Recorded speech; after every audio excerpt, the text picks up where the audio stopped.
Bendiga a todos. Bueno, qué gran privilegio, mis hermanos, y qué gran responsabilidad, ¿cierto? Cerrar el año. Me ha correspondido hoy, gracias al Señor, este privilegio de poder abrir la palabra del Señor este último domingo del año. Y quiero animarlos a cada uno de ustedes, hermanos y hermanas, para que abramos la palabra del Señor en el libro del profeta Isaías.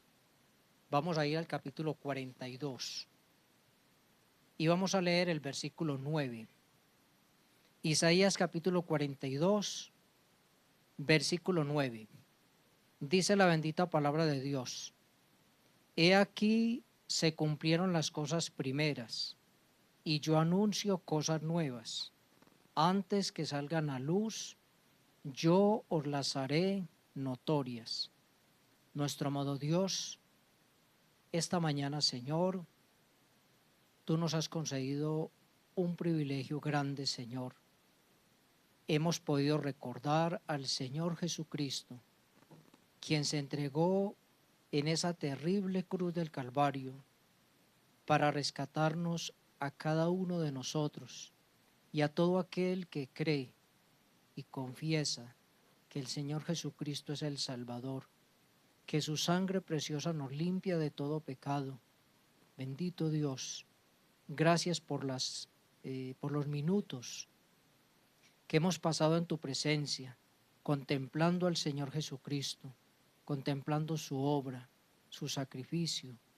Pero también, Padre bendito, proclamamos y anunciamos que Él resucitó y que Él regresará.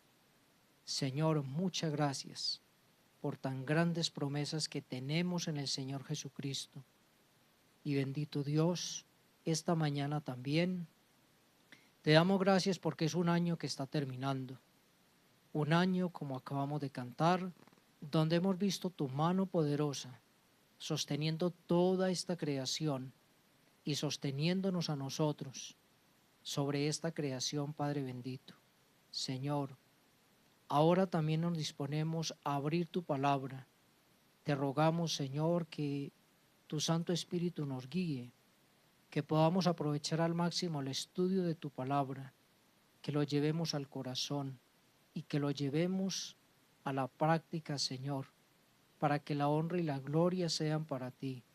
Rogamos pues, Señor, la guía de tu Santo Espíritu en Cristo Jesús. Amén, Señor. Amados hermanos y amigos, esta mañana, con la ayuda de Dios, el tema que traemos para esta mañana es un nuevo camino para la humanidad. Un nuevo camino para la humanidad. Es el tema que vamos a estar mirando hoy en la buena voluntad de Dios. Y ese camino tiene que ver con el trabajo de Dios, el trabajo que Dios hace para restaurar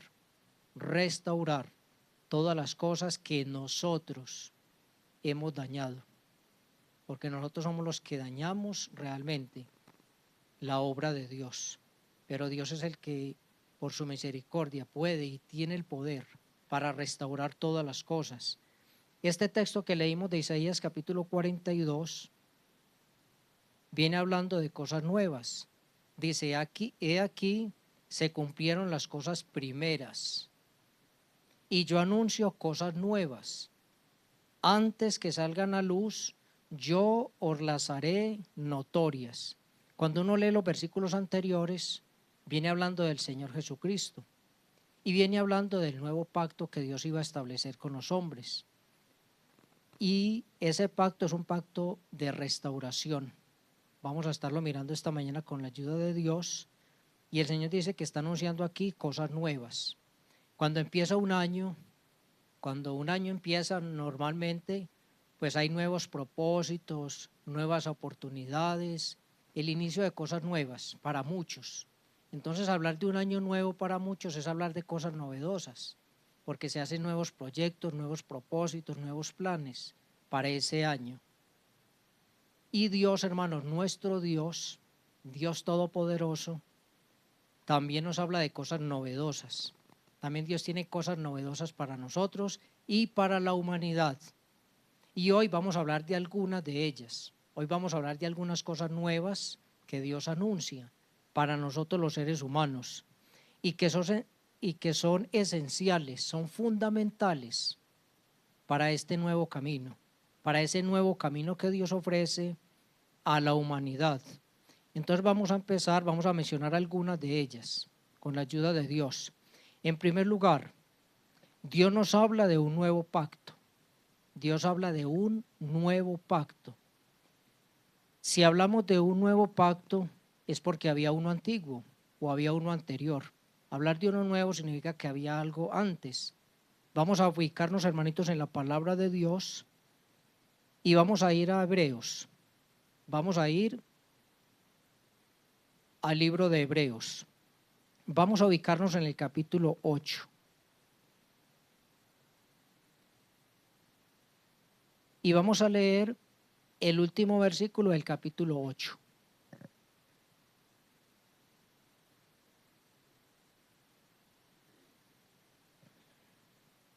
Dice la bendita palabra de Dios: al decir nuevo pacto, ha dado por viejo al primero, y lo que se da por viejo y se envejece está próximo a desaparecer. Mire este texto, mis hermanos. Aquí hay algo que pues es muy notable y creo que cada uno de nosotros lo observamos cuando todos los días nos miramos en el espejo. Uno cada vez que se mira en el espejo, cada día que pasa, uno se ve más joven, más viejo, ¿cierto? Le van saliendo cuestiones de la vejez. El Señor dice aquí que lo que está viejo, lo que se envejece, está próximo a ¿qué? Está próximo a desaparecer. Tremendo, ¿cierto? Lo que se envejece está próximo a desaparecer. Y eso es una realidad. Cuando uno ve un árbol viejo, pues uno sabe que el árbol está en un proceso de deterioro y que finalmente va a terminar ¿qué? Cayendo y descomponiéndose en el suelo. O cuando uno ve, a veces las personas se alegran mucho cuando de pronto compran una mascota. Entonces compran, por ejemplo, un perrito, un cachorrito, y es hermoso cuando está pequeño, ¿cierto? O un gatico, en fin, cuando está pequeño es muy hermoso. Pero ahorita que él va creciendo y los animalitos envejecen más rápido que nosotros. Entonces un perrito de 15 años ya está viejo, ya es un animal viejito. Y usted empieza a ver que el animal va creciendo y se va deteriorando, ¿cierto? Cada vez se le va acercando más el día de la muerte. Entonces todo lo que se envejece, dice aquí, está próximo a desaparecer. Y así somos nosotros también. Pero el Señor aquí está hablando del establecimiento de un nuevo pacto, porque Él dice, al decir nuevo pacto, ha dado por viejo ¿qué? Al primero. Entonces vamos a hablar un poquitico qué había antes del primer pacto. O sea, qué era lo que había entonces antes y por qué ese pacto se ha dado por viejo. Vamos a mirar la palabra del Señor. ¿Y por qué el Señor habla de un nuevo pacto? ¿Qué ocurrió antes de ese nuevo pacto? Vamos a ubicarnos en Romanos capítulo 5. Vamos a revisar un poquito aquí. Mire, Romanos capítulo 5. Y en Romanos capítulo 5 vamos a leer a partir del versículo 12.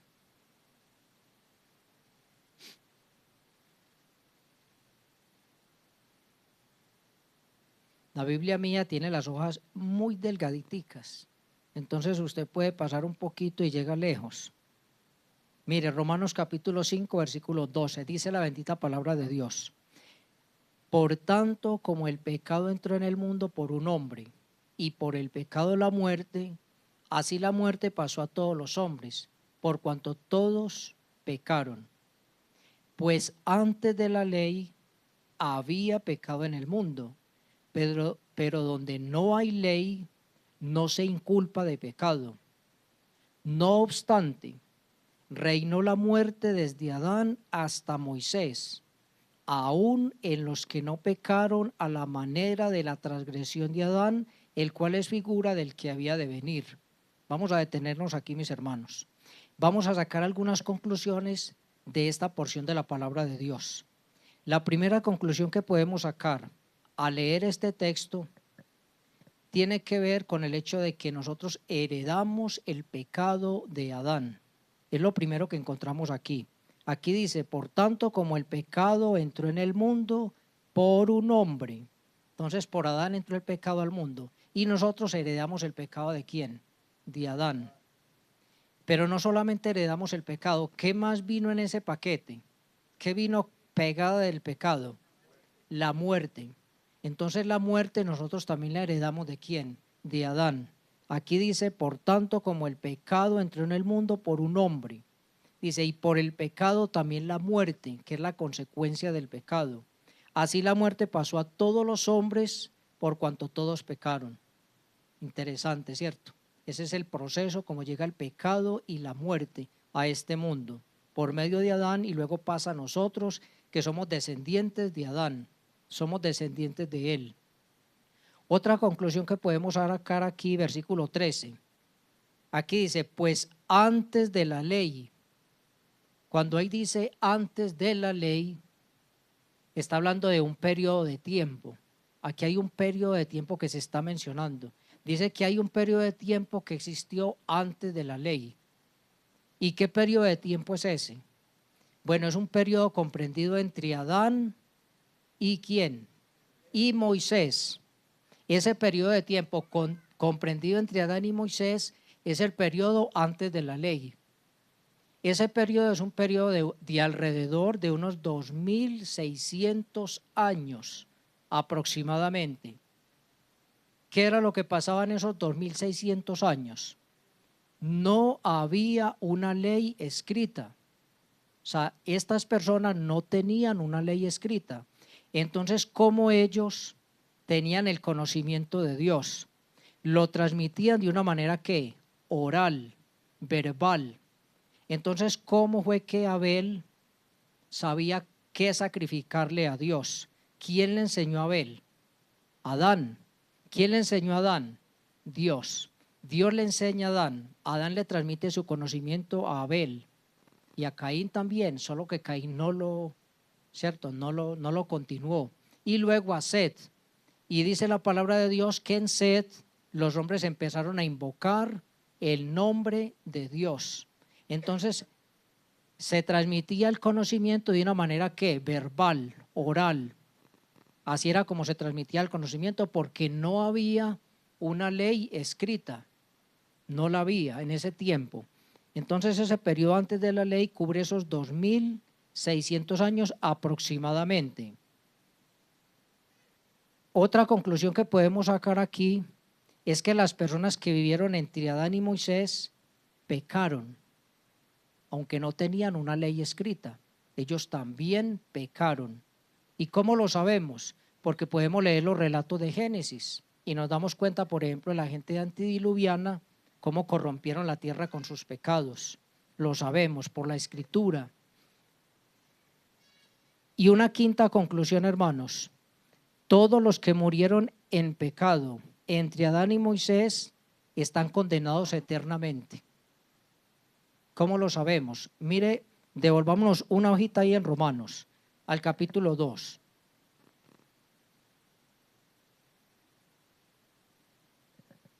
Mira el capítulo 2 de Romanos y el versículo 12. Mire lo que dice la palabra. Porque todos los que sin ley han pecado, sin ley también ¿qué? También perecerán. Y eso incluye a cualquier persona que haya vivido durante cualquier periodo de tiempo que no haya tenido ¿qué? La ley. Dice que todos los que sin ley han pecado, sin ley también perecerán. Entonces estas personas de aquí, no, los que vivieron antes de la ley, no pueden justificarse delante de Dios diciendo: Señor, no teníamos una ley escrita en papel. Entonces, sin esa ley escrita en papel, ellos pecaron, ellos lo hicieron, y por esta causa muchos de ellos perecieron, y perecieron eternamente. El apóstol San Pedro, cuando habla, por ejemplo, allá en su primera carta, en el capítulo 3, menciona a estas personas que fueron contemporáneas de Noé, que escucharon de Noé como pregonero de justicia el mensaje de Dios, pero no se arrepintieron, perecieron en el diluvio. Y en el tiempo de San Pedro ya eran, ¿qué? Espíritus encarcelados, porque desobedecieron la tradición oral, el mensaje oral que se les transmitió de Dios, aunque no tenían una ley escrita. Pero ¿dónde la tenían escrita? No la tenían en papel. Pero ¿dónde ha escrito Dios su ley? Para todos los hombres. Mire Romanos también en el capítulo 2 donde estamos. Mire lo que dice. Versículo 14. Porque cuando los gentiles que no tienen ley hacen por naturaleza lo que es de la ley, estos aunque no tengan ley son ley para sí mismos. Mira el versículo 15. Mostrando la obra de la ley escrita en ¿dónde? Escrita en sus corazones, dando testimonio su conciencia y acusándoles o defendiéndoles sus razonamientos en el día en que Dios juzgará por Jesucristo los secretos de los hombres conforme a mi evangelio. O sea que el Señor tomará en cuenta esa palabra que Él ha escrito en el corazón de los seres humanos. O sea que no es necesario muchas veces tener una ley, un papel en la mano, porque Dios su ley la ha escrito en el corazón de los seres humanos. Cualquier persona en cualquier época que haya vivido, o así sea una persona de nuestros días que nunca haya tenido la Biblia en sus manos, esa persona que vive en la selva más remota sabe que matar es malo, lo sabe.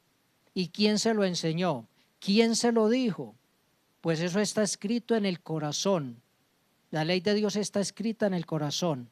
Por eso nadie va a tener excusa delante de Dios. Nadie. Dice que Dios tomará ese testimonio que ha dejado escrito en el corazón de los hombres el día que Dios se levante para juzgar los secretos de los hombres. Dice, conforme a mi evangelio. Por eso yo descanso enteramente en que en la justicia de Dios.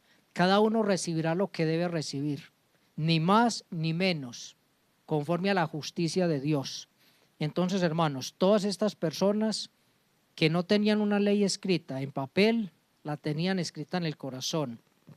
Ahora, después, volvámonos ahí al capítulo 5.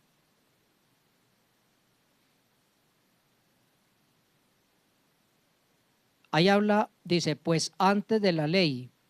Entonces, ese periodo antes de la ley, como les dije ahorita, cubre un periodo más o menos de unos 2600 años que transcurrieron entre Adán y Moisés. Y luego más o menos unos 1400 años antes de Cristo, más o menos 1400 años antes de Cristo, aparece un personaje muy importante en la tierra, ¿cierto? Moisés. Y con Moisés, ¿qué hace Dios? Trae la ley escrita que fue dada a Moisés en el monte Sinaí, conocida también como el antiguo pacto. O sea que esa ley que Dios le dio a Moisés en el monte Sinaí, unos 1400 años antes de Cristo, esa ley se conoce como el antiguo pacto. Antiguo pacto se conoce esa ley que fue dada a Moisés, que contiene entre muchas leyes, las leyes que Dios escribió con su propio dedo en las tablas de piedra, que está en Éxodo capítulo 20, que son los 10 mandamientos de la ley de Dios. Pero aparte de esos 10 mandamientos, esa ley contiene unos 613 mandamientos, contiene ese antiguo pacto que fue dado a la nación de Israel. Ahora, ¿qué pasó entonces con ese antiguo pacto para que Dios tuviera que establecer un pacto nuevo? ¿Por qué no simplemente dejar que ese pacto continuara? O sea, ¿por qué no dejar que el antiguo pacto siguiera su curso? ¿Y por qué Dios anunció un nuevo pacto? ¿Cuál era el problema? Vámonos a Hebreos capítulo 8. Hebreos capítulo 8.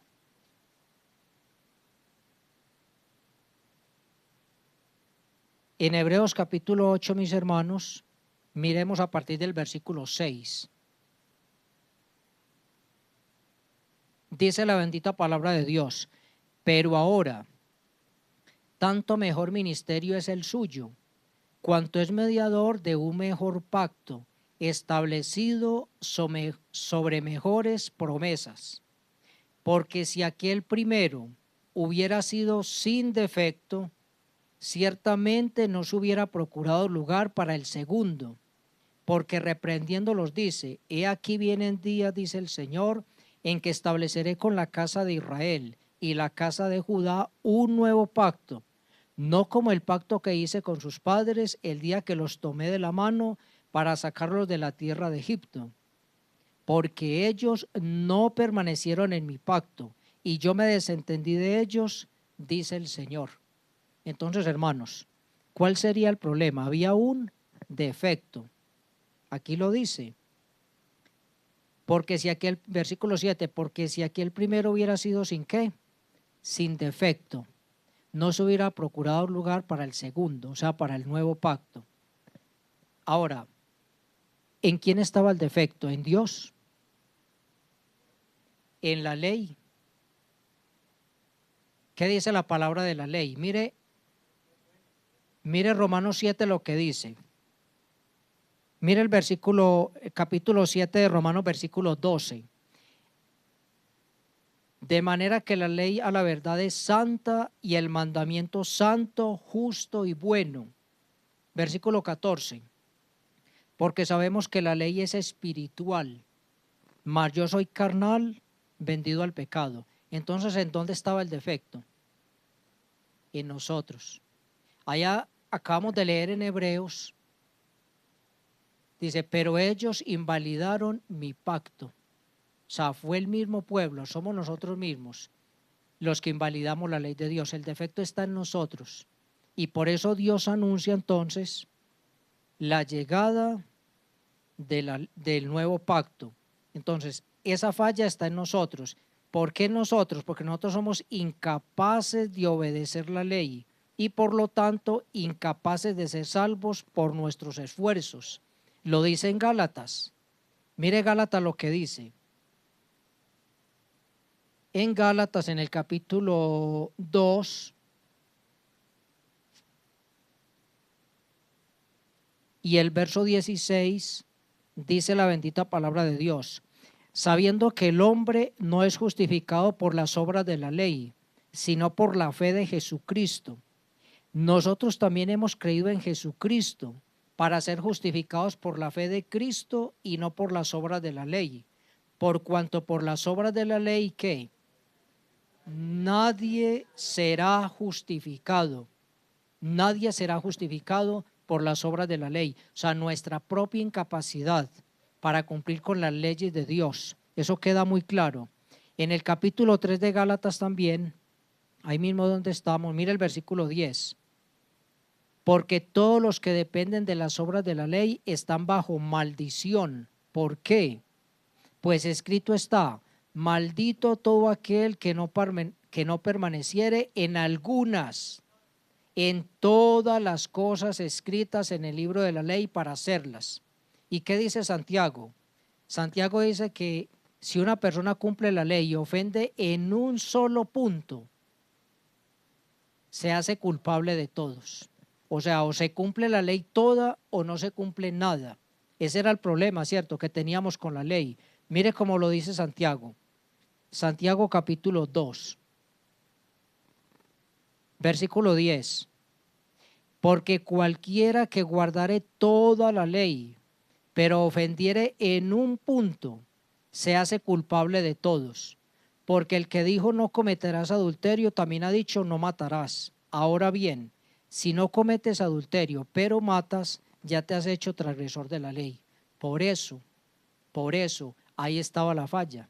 Ese era el defecto, que nosotros somos incapaces de cumplir al 100% la ley de Dios. ¿Quién fue el único que lo pudo hacer? Señor. ¿Quién es el cumplimiento realmente de la ley? Es el Señor Jesucristo. Él fue el único capaz de cumplir toda la ley de Dios. Y no solamente la letra, porque el Señor dice que la letra mata, mas el Espíritu vivifica, sino que el Señor extendió la ley a un punto más alto, más elevado, incluso el que ya estaba designado en la ley mosaica. La ley mosaica decía: el que mata a un hombre se hace transgresor, pero el Señor Jesucristo dice: incluso el que lo odia en su corazón ya es un transgresor, ya lo mató en su corazón. Entonces el único que realmente fue capaz de obedecer la santa ley de Dios fue el Señor Jesucristo. Y por eso ese pacto tenía que ser renovado, tenía que venir un pacto nuevo por nuestra propia incapacidad. Lo que hizo la ley fue mostrarnos a nosotros que somos pecadores, incapaces de salvarnos, incapaces de justificarnos, incapaces de alcanzar la vida eterna por nuestros propios esfuerzos. Entonces alguien podría decir, ¿y entonces para qué sirve la ley? Miren Gálatas lo que dice, capítulo 3, versículo 19. Miren lo que dice la palabra.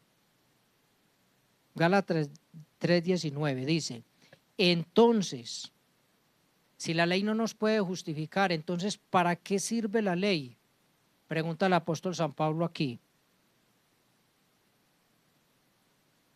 Mire lo que la respuesta.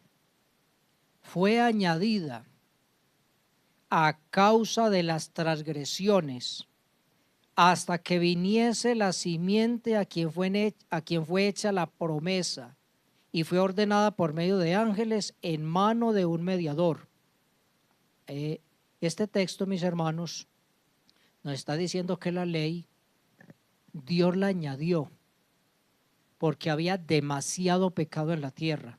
Dice que fue añadida a causa de las transgresiones.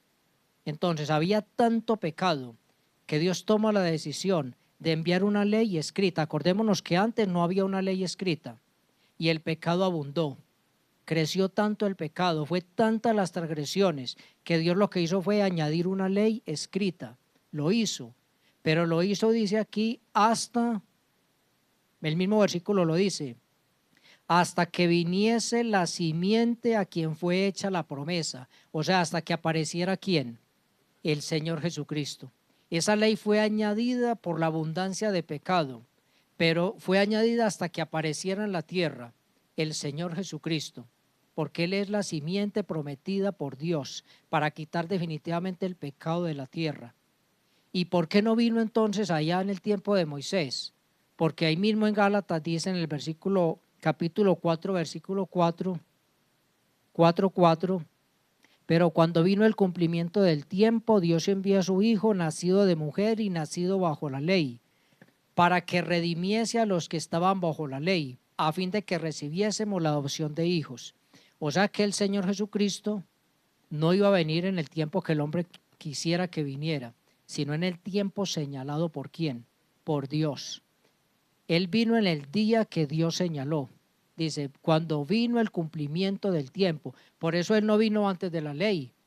Por eso Él no vino cuando Moisés estaba en el monte Sinaí. El tiempo determinado por Dios fue el tiempo en el que el Señor nació en Belén. Ese era el tiempo señalado de Dios, porque era el momento propicio para que el evangelio se extendiera. Por lo menos había un lenguaje que era hablado en la mayoría de todos los territorios, que era el griego. Era mucho más fácil. También habían caminos, carreteras, o sea, había una cantidad de cosas que se habían dado en la tierra que facilitaban la extensión del mensaje del evangelio. Y llegó en el tiempo preciso de Dios, ni antes ni después. Entonces aquí dice que la ley realmente fue añadida porque había mucho pecado en la tierra, pero que fue añadida hasta que viniera ¿quién? El Salvador, el Señor Jesucristo. Entonces, por esto Dios, hermanos, establece, entonces cuando no había una ley escrita, el hombre pecó. Antes de la ley había pecado. Cuando vino la ley escrita, el hombre siguió pecando. Hermanos, y ahora que tenemos la bendita palabra de Dios, ahora que el Señor ya pasó por la cruz del Calvario, ahora que tenemos el Espíritu de Dios, ¿por qué seguimos pecando? O sea, ¿por qué seguimos pecando? Queda comprobado que el defecto, que la falla, que el error siempre va a estar ¿en quién? En nosotros, los seres humanos, porque la provisión de Dios siempre ha estado. Siempre el camino de salvación de Dios ha estado para todos, en todas las generaciones, pero es el hombre el que ha fracasado, es el hombre el que le ha fallado a Dios y le seguimos fallando. Y es por eso que Dios establece un nuevo pacto. Esa es la razón por la que Dios establece un nuevo pacto. ¿Y en qué consiste ese nuevo pacto?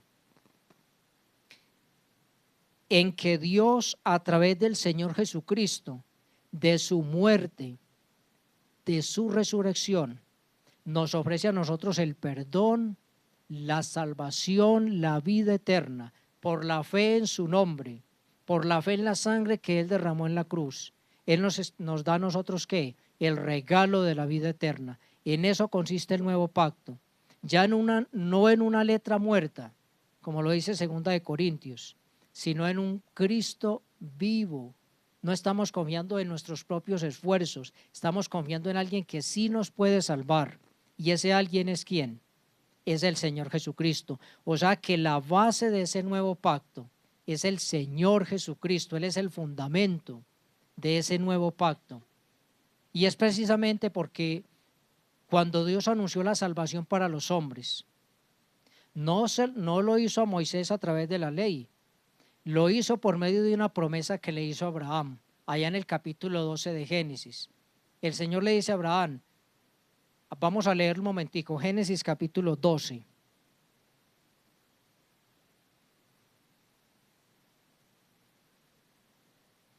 Génesis capítulo 12. Dice la palabra de Dios en el versículo 1.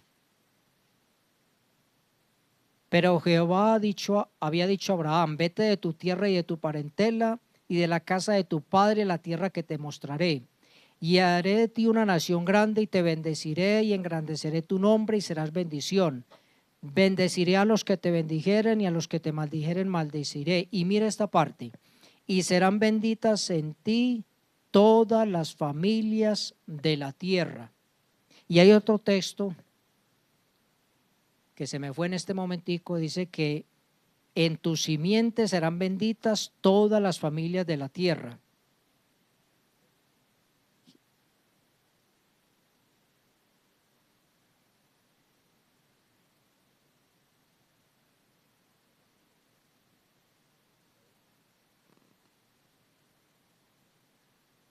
El que yo digo debe estar más adelantico. En este momentico se me fue.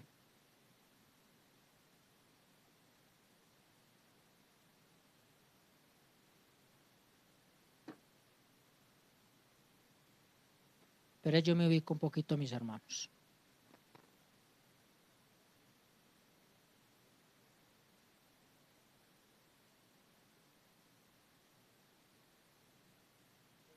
¿Quién lo quiere leer, por favor? ¿Lo tienen aquí? Ah, sí, hermanito, míralo acá. En tu simiente serán benditas todas las naciones de la tierra por cuanto obedeciste a mi voz. En tu simiente serán benditas todas las familias de la tierra. O sea que la salvación para nosotros, hermanos, no se dio por una ley escrita. Se dio ¿por qué? Por la aparición del Señor Jesucristo en la tierra. Por su aparición. Por eso Él es la base de ese nuevo pacto. Por eso la Escritura dice que Él es mediador de un nuevo pacto establecido sobre mejores promesas. Entonces, hermanos, en este nuevo camino que Dios ofrece para la humanidad, lo primero que Dios hizo fue establecer un nuevo pacto para que todos pudiéramos alcanzar la salvación.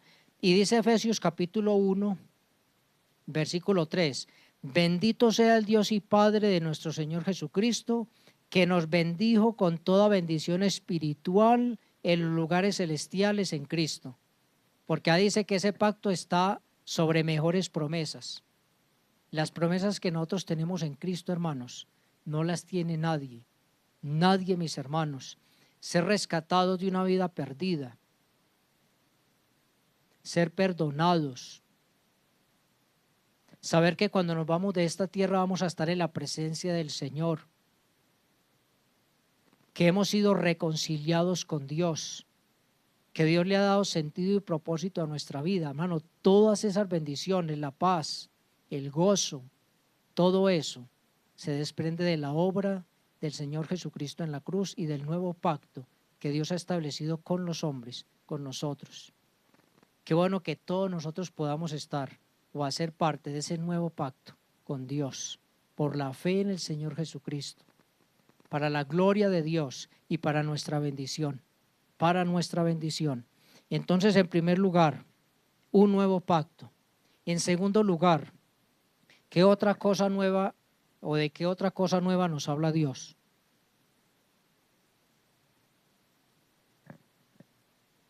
Un nuevo nacimiento. Para ser parte de ese nuevo pacto, debemos nacer de nuevo. Ahora, ¿y por qué un nuevo nacimiento? ¿Por qué no simplemente dejar las cosas como estaban? ¿Por qué no? O sea, ¿por qué un nuevo nacimiento? Porque el primer nacimiento, mis hermanos, nos trajo un mundo de pecado, de muerte y de condenación. Ese primer nacimiento, cuando allá el médico le dijo a la señora, tuvo un precioso bebé.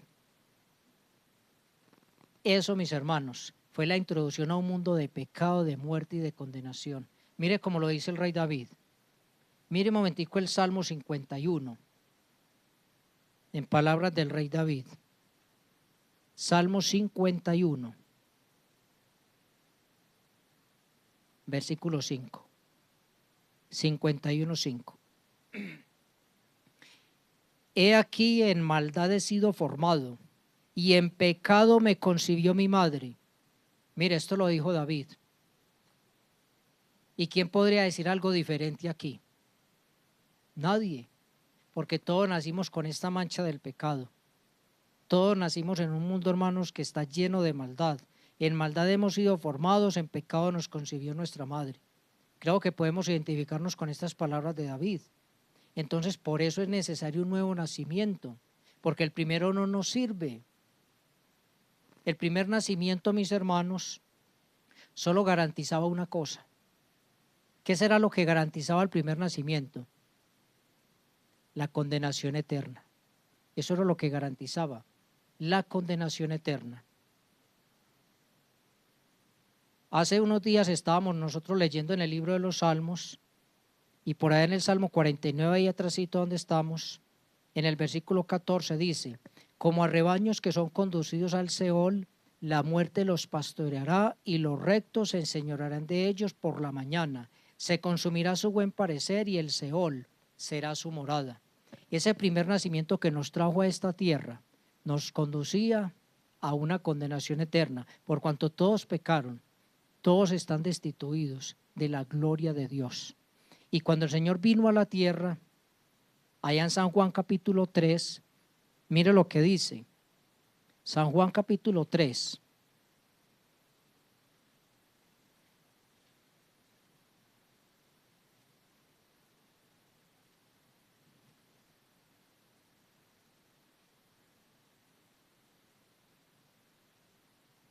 Y el versículo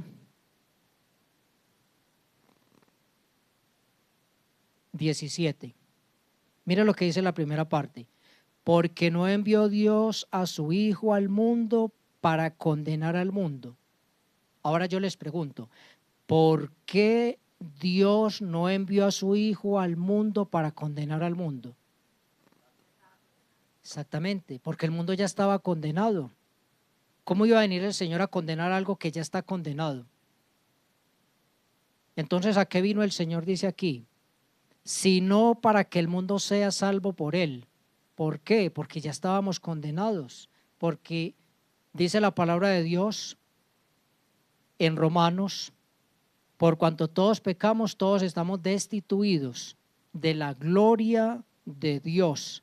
Por eso el Señor apareció para cambiar esa realidad terrible que teníamos nosotros. Entonces, ¿por qué un nuevo nacimiento? Porque el primero nos introdujo a un mundo de pecado. Porque el primer nacimiento sencillamente lo que garantizó fue una condenación para nosotros. Y por eso es necesario un nuevo nacimiento. Para ser parte de ese nuevo pacto, es necesario un nuevo nacimiento. ¿Cómo se da ese nuevo nacimiento? Ahora, ese nuevo nacimiento nos introduce en el reino de Dios. Entonces, el primero nos introduce en un mundo de pecado, pero el nuevo nacimiento nos introduce al reino de Dios. Un reino de gracia, de misericordia, de perdón, de justicia, de paz, donde tenemos por fe en el Señor la vida eterna. Este nuevo nacimiento se da por medio del Espíritu y de la palabra. Ahí mismo en San Juan 3:5 dice la bendita palabra de Dios. Mire, San Juan capítulo 3 versículo 5. Respondió Jesús: de cierto te digo, que el que no naciere del agua y del Espíritu no puede entrar en el reino de Dios. Entonces, hermanos, ¿por qué nacer del agua y del Espíritu? El agua es una figura ¿de quién? De la palabra de Dios. Y el Espíritu de Dios. ¿Por qué ambos? Porque la palabra da testimonio ¿de quién? ¿De quién da testimonio la palabra? San Juan 5:39, ahí adelantico. Mire lo que dice. Escudriñad las Escrituras, porque a vosotros os parece que en ellas tenéis la vida eterna, y ellas son las que dan testimonio de mí. Como la salvación está en el Señor Jesucristo, como Él es el Salvador, dice que las Escrituras dan testimonio de Él. Por eso hay que nacer por la palabra de Dios, la simiente incorruptible de Dios, que es su palabra, que da testimonio del Señor Jesucristo, pero también por el Espíritu de Dios, porque también el Espíritu da testimonio del Señor Jesucristo. Ahí más adelantico en el capítulo 15, mire lo que dice el capítulo 15 de San Juan y el versículo 26. Pero cuando venga el Consolador, a quien yo os enviaré del Padre, el Espíritu de verdad, el cual procede del Padre, ¿el qué? Él dará testimonio acerca de mí. Por eso es necesario nacer del agua y del Espíritu, porque ambos, el trabajo de ambos es dar testimonio del Señor Jesucristo. Entonces, si yo no recibo el testimonio de la palabra y del Espíritu de Dios, pues ¿cómo voy a creer en el Señor Jesucristo? Si ellos son los que dan testimonio de Él, el verdadero testimonio. Y en Primera de Juan, mire lo que dice el Señor, Primera de Juan capítulo 5. Mire las palabras del Señor acá. Primera de Juan capítulo 5. Y vamos a leer allí a partir del versículo 9. Dice: si recibimos el testimonio de los hombres, mayor es el testimonio de Dios, porque este es el testimonio con que Dios ha testificado acerca de su Hijo. El que cree en el Hijo de Dios tiene el testimonio en sí mismo. El que no cree a Dios le ha hecho mentiroso, porque no ha creído en el testimonio que Dios ha dado acerca de su Hijo. Y este es el testimonio, que Dios nos ha dado vida eterna, y esta vida está en su Hijo. El que tiene al Hijo tiene la vida. El que no tiene al Hijo de Dios no tiene la vida. ¿Y quién es el que testifica esto? ¿Dónde leemos esto? Lo leemos en la palabra de Dios. ¿Y quién es el que nos enseña la palabra de Dios? Es el Espíritu de Dios. Por eso es necesario nacer del agua y de la palabra. El que nace del agua y la palabra es el que recibe el testimonio de la palabra y el testimonio del Espíritu, y es convencido en su corazón de que es un pecador perdido que va a una condenación y que debe recibir a Cristo por la fe para ser salvo. Entonces, por eso el Señor nos habla, hermanos, de un nuevo nacimiento. Por eso es necesario nacer del agua y de la palabra. También, en tercer lugar, el Señor nos habla, hermanitos, de una vida nueva. Estas son cosas nuevas de las que el Señor habla. Nuevo pacto, nuevo nacimiento, nueva vida, nueva vida. Y otra vez nos preguntamos, ¿por qué una nueva vida? ¿Por qué? Es que la que teníamos no nos sirve. ¿Será que no nos sirve? ¿Por qué una nueva vida, hermanos? Porque la primera era solo física, pero no era espiritual. ¿Cómo lo sabemos? Efesios capítulo 2, versículo 1. Mire lo que dice. Efesios capítulo 2, versículo 1.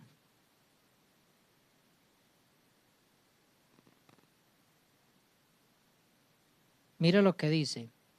Y Él os dio vida a vosotros cuando estabais muertos en vuestros delitos y pecados. ¿Cómo así que Él nos dio vida a nosotros? ¿Acaso nosotros no estábamos vivos? ¿De qué vida está hablando aquí? Está hablando de la vida espiritual. Dice, y Él os dio vida a vosotros ¿cuándo? Cuando estabais muertos en vuestros delitos y pecados. Por eso, hermanos, es necesaria una vida nueva. porque la primera vida que recibimos era solamente física, pero no era espiritual. ¿Eso qué significa? Que nos movíamos, comíamos, respirábamos, lo que sea, pero estábamos desconectados ¿de quién? Desconectados de Dios. Por eso, para entrar en este nuevo pacto con Dios es necesario una vida nueva que se obtiene por medio del nuevo nacimiento, después de recibir al Señor Jesucristo. Y hermanos, también porque la vida anterior estaba lejos de Dios, de su salvación y de sus bendiciones eternas. O sea, esa vida física nos tenía lejos de Dios, lejos de sus bendiciones y mucho más del cielo, ¿cierto? De la vida eterna. Ahí mismo en Efesios. Mira lo que dice el capítulo 2, donde estamos. Mira el versículo 12. En aquel tiempo estabais sin Cristo, cuando estábamos vivos físicamente, pero sin Dios. En aquel tiempo estabais sin Cristo, alejados de la ciudadanía de Israel y ajenos a los pactos de la promesa. Mira esta parte, sin esperanza y sin Dios en el mundo. Por eso era necesaria una nueva vida, porque la anterior estaba sin esperanza y sin Dios en el mundo. Por eso Dios anuncia que debemos recibir después de nacer de nuevo, o debemos practicar vivir en una vida nueva. Después del nuevo nacimiento debemos vivir una vida nueva. Vamos a mirar en Efesios 4, ahí donde estamos. Efesios capítulo 4. Mira a partir del versículo 22. Efesios 4, 22. Dice la palabra: en cuanto a la pasada manera de vivir, despojaos del viejo hombre, que está viciado conforme a los deseos engañosos, y renovaos en el espíritu de vuestra mente, y vestidos del nuevo hombre, creado según Dios en la justicia y santidad de la verdad. Y aquí está el problema, mis hermanos. Hermanos, esto es un llamado continuo, porque el día que nacimos de nuevo, nosotros ya no somos perfectos ni impecables. Nosotros nacimos de nuevo y entramos en un proceso. La palabra del Señor dice: el que comenzó en vosotros la buena obra, la perfeccionará hasta el día de Jesucristo. Nosotros entramos en un proceso. No es que ya nacimos de nuevo hoy, ya quedamos inmaculados, no volvimos a tocar el pecado, porque hay gente que piensa eso. Pachito ha hablado con personas y yo he hablado con personas que me han dicho: yo recibí a Cristo y yo no volví a pecar. ¿Qué dice la Biblia? Dice: el que diga semejante barbaridad está diciendo que Dios es mentiroso. Hasta allá es la cuestión tan grave. Primera de Juan lo dice: si decimos que no tenemos pecado, le hacemos a él mentiroso y su palabra no está en nosotros. No está en nosotros. Tremendo eso. Pero aquí hay un problema, mis hermanos. Este es un llamado continuo. Dice: en cuanto a la pasada manera de vivir, esas cosas, hermanos, que practicábamos, de las que deberíamos de sentir vergüenza y no sacar pecho. Hay gente que cuando a veces cuenta el testimonio, le parece uno que estuvieran sacando pecho por las cosas que hacían antes. Esas son cosas de las que deberíamos de ¿qué? Avergonzarnos, porque no le dan la gloria a Dios, porque eran un desperdicio de vida. En cuanto a la pasada manera de vivir, despojados del viejo hombre. Aquí es donde tenemos un terrible problema, porque hay cosas del viejo hombre que se han quedado pegadas como una garrapata. ¿Ustedes han visto una garrapata pegada de una vaca? ¿Han tratado de despegar una garrapata de una vaca?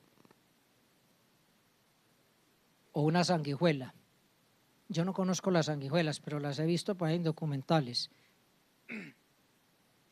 Una sanguijuela a veces tienen que utilizar hasta un cuchillo, una navaja, para poderla despegar, porque se pega tan impresionante que da lidia arrancarla del cuerpo.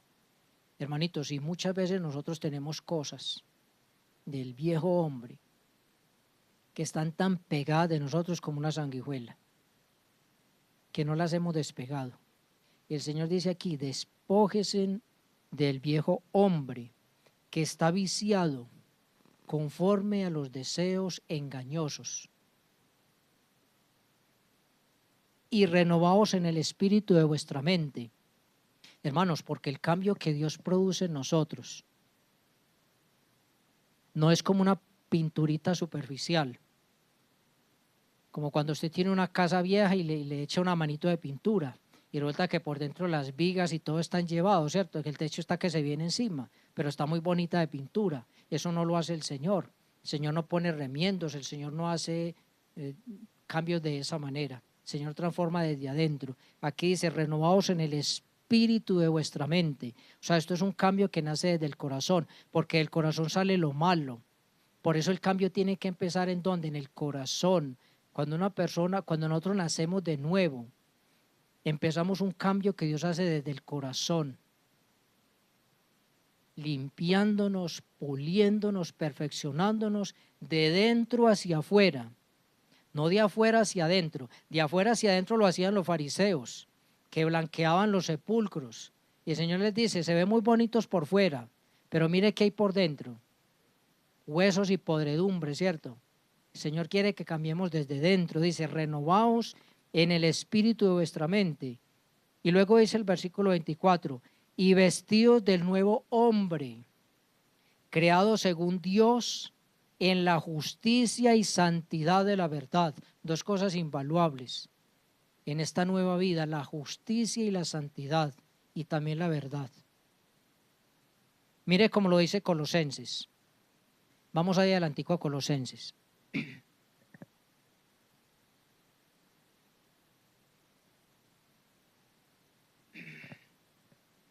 Colosenses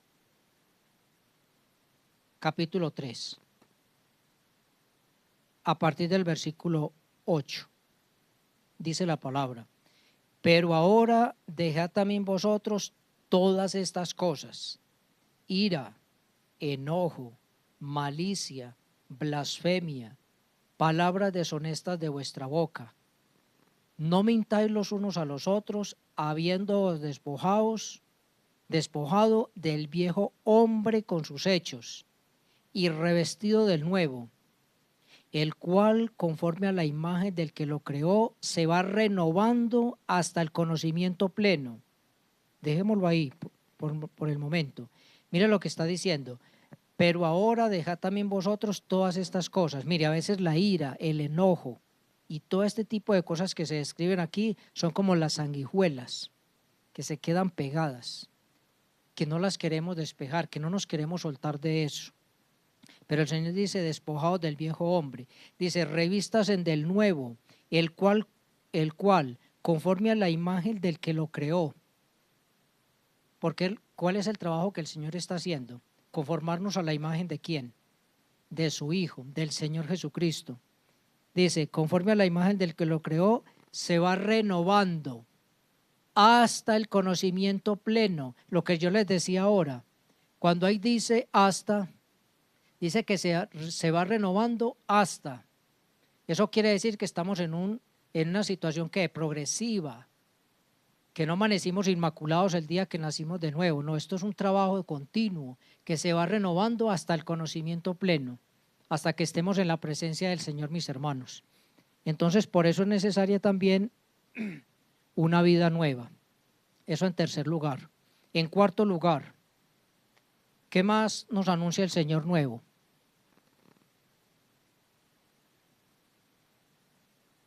Sí, Alejito, pero no tengo chocolatina. Mire, Alejito, hermanos, entonces el Señor nos habla de un nuevo pacto, nos habla de un nuevo nacimiento para entrar en ese nuevo pacto, de una nueva vida como resultado de ese nuevo nacimiento. Y también el Señor nos habla entonces, nos da una promesa de una nueva creación. Y esa nueva creación empieza por aquí. Segunda de Corintios 5:17 dice, de modo que si alguno está en Cristo, nueva criatura es. Las cosas viejas pasaron, he aquí todas son hechas ¿qué? Nuevas. Esa nueva creación empieza por aquí. Empieza por la persona que nace de nuevo. Es una nueva creación, es una nueva criatura.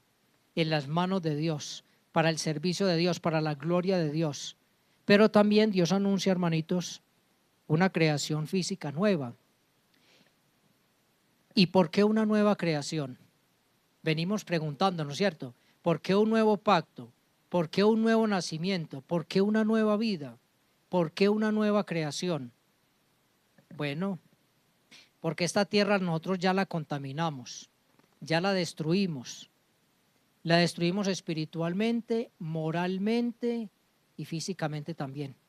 Nosotros nos encargamos de destruir, hermano, lo que Dios hizo bonito, lo que Dios hizo perfecto. Nosotros lo ensuciamos y lo contaminamos. Los antediluvianos dice que contaminaron la tierra. El Señor dice que miró la tierra y toda estaba ¿qué? Corrompida, porque toda carne había corrompido su camino.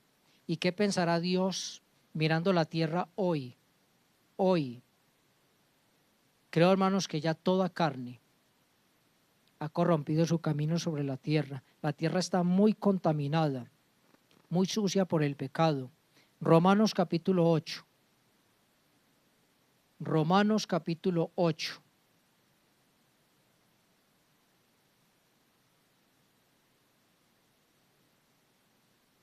Y vamos a leer allí versículo 21 y 22.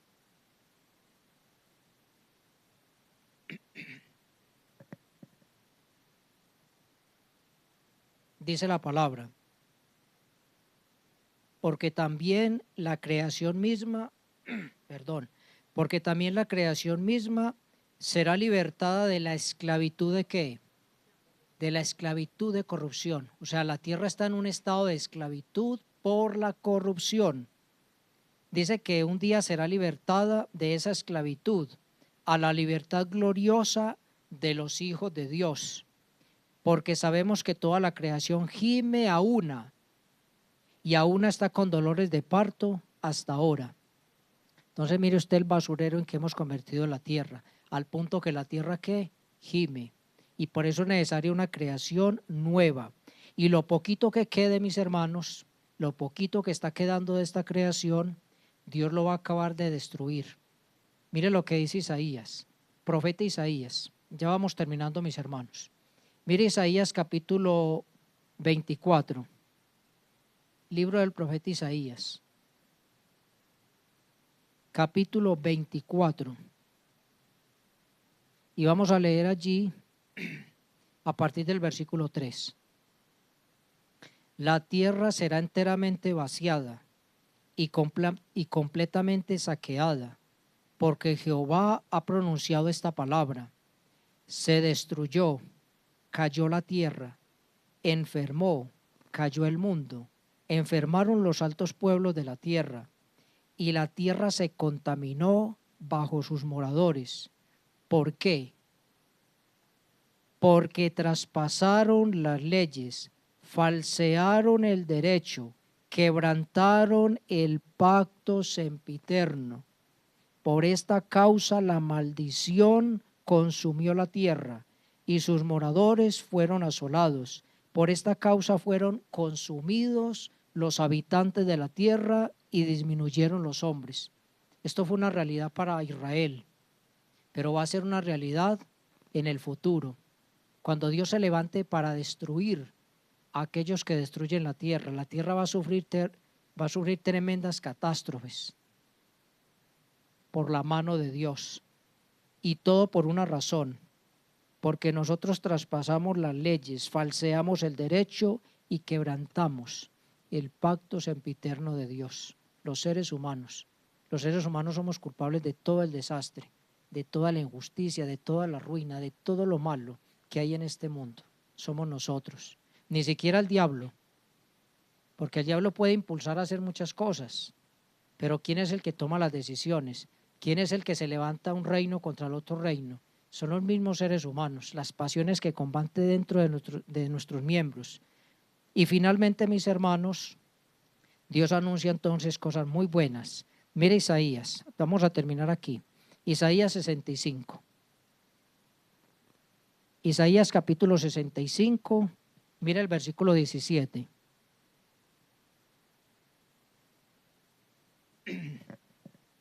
Porque he aquí yo crearé nuevos cielos y nueva tierra, y de lo primero no habrá más memoria, ni más vendrá al pensamiento. Hermanos, eso será algo tan hermoso que no nos va a quedar tiempo de acordarnos de las cosas que nos parecían incluso preciosas de esta creación. Dice que ya nada de esto aquí vendrá ni siquiera a nuestro pensamiento. Estaremos tan inmersos en esa gloria, en esa nueva creación, que ya no habrá tiempo para recordar cosas del pasado, porque eso será algo bonito, nuevo, perfecto. Dice, porque he aquí yo crearé nuevos cielos y nueva tierra, y de lo primero no habrá más memoria, ni más vendrá al pensamiento, mas os gozaréis y os alegraréis para siempre, por toda la eternidad, en las cosas que yo he creado. Porque he aquí que yo traigo a Jerusalén alegría y a su pueblo gozo, y me alegraré con Jerusalén y me gozaré con mi pueblo, y nunca más oirá en ella voz de lloro ni voz de clamor. ¿No es grande el Señor, hermanos? Mire las promesas de Dios. Entonces la invitación en esta mañana a todos aquí, los que ya hemos entrado en este nuevo pacto, los que hemos nacido de nuevo, los que estamos caminando en una vida nueva hacia esta patria celestial, hacia este reino de Dios, démosle gracias al Señor y esforcémonos, hermanos, por obedecer cada vez más y mejor al Señor. Y los que aún no han entrado en este nuevo pacto con Dios, que Dios ha establecido, que no se han acogido a este nuevo pacto de Dios, les encarecemos con todo el corazón que hoy ustedes puedan nacer de nuevo, arrepentirse de sus pecados, recibir al Señor Jesucristo en el corazón y empezar a caminar con Él hacia esta patria celestial, porque son cosas nuevas para la humanidad, pero nosotros debemos recibirlas, debemos aceptarlas y debemos caminar en los caminos de Dios, en las sendas de Dios. Dios las ha preparado, son para nosotros, pero el hombre decide si las acoge, si las recibe o si las rechaza. Pero el que las rechace se estará enfrentando al juicio de Dios y a una condenación eterna. Que Dios les bendiga, mis amados hermanos y amigos, y vamos a orar. Nuestro amado Dios, a ti, Señor, te damos el honor y la gloria. Gracias, Señor, por ser tan bueno y tan generoso con todos nosotros. Señor, gracias por tus buenos propósitos. Tus propósitos son de vida, de paz, de armonía, Señor, de alegría, de gozo. Pero los seres humanos, nosotros, Señor, nos perdemos las bendiciones por tener un corazón tan duro, tan infiel, tan desleal, tan incrédulo, Señor. Padre bendito, perdónanos como iglesia, porque muchas veces no nos hemos despojado totalmente de este viejo hombre y muchas de esas cosas saltan a la vista, saltan, Padre bendito, y nos estorban en la carrera. Perdónanos, Señor, y ayúdanos, bendito Dios, por tu misericordia, a vestirnos de ese nuevo hombre todos los días, porque lo necesitamos todos los días, mientras nos vamos renovando hasta el día de nuestro encuentro con el Señor. Padre bendito, te rogamos, Señor, por los que no tienen a Cristo en el corazón, para que se puedan quebrantar, que se puedan postrar delante de Dios en arrepentimiento, en fe, recibir al bendito Hijo de Dios en sus corazones para la salvación de sus almas. Señor, tal vez este sea el último día en que tú les estás hablando, Señor. Padre bendito, terminando este año, Padre, que no posterguen lo más importante, que no dejen para mañana lo que hay que hacer hoy, que es recibir a Cristo por la fe, que es lo más importante, Señor. Padre, gracias por este año que termina, y si tu voluntad es que estemos en esta tierra el próximo año, que sea para glorificarte, Señor. Te lo rogamos en Cristo Jesús. Amén, Señor. Amados hermanos, bendiciones a todos. Muchas gracias.